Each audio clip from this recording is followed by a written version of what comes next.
हरे कृष्ण कृष्ण कृष्ण हरे हरे, हरे राम राम राम हरे। गुरु ब्रह्मा गुरु विष्णु गुरुदेव महेश्वर, गुरु साक्षात् परमो ब्रह्म तस्मै श्री गुरवे नमः। जय गुरुदेव। पाठ करछि श्रीमद् भागवत गीता विज्ञान योग श्लोक नंबर 17।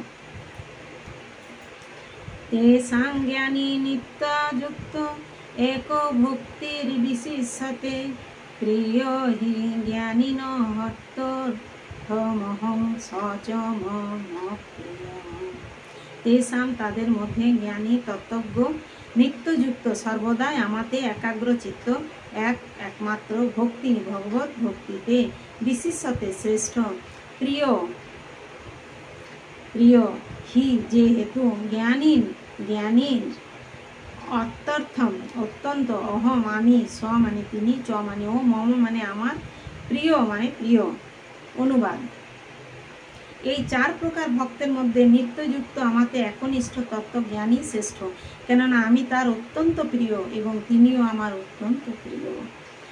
তাৎপর্য: সব রকম জড় বাসনার কলুষ থেকে মুক্ত হয়ে আর্ত অর্থার্থী জিজ্ঞাসু ও জ্ঞানীরা শুদ্ধ ভক্তে পরিণত হতে পারে, কিন্তু এদের মধ্যে সমস্ত জড় বাসনা থেকে মুক্ত তত্ত্বজ্ঞানী বাস্তবিকই শুদ্ধ ভগবত ভক্তে পরিণত হন।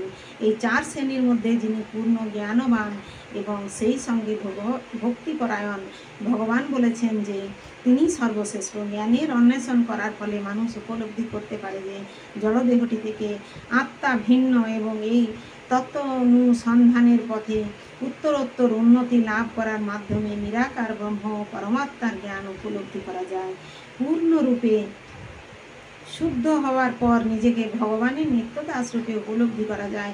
সুতরাং শুদ্ধ ভক্তদের সঙ্গ লাভ করার ফলে আর্ত অর্থার্থী জিজ্ঞাসু ও জ্ঞানী সকলেই শুদ্ধ হন।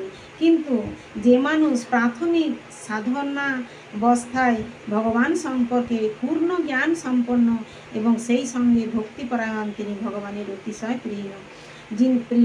যিনি ভগবানের অপ্রাকৃতত্ব সম্পর্কে শুদ্ধ জ্ঞানে অধিষ্ঠিত। ভক্তিযোগের পথে তিনি এমনই সুরক্ষিত যে জড় জগতের কোনো কলুষই তাকে স্পর্শ করতে পারে না। হরে কৃষ্ণ কৃষ্ণ কৃষ্ণ হরে রাম রাম রাম হরে হরে। জয় গুরুদেব, জয় গুরুদেব, জয় গুরুদেব।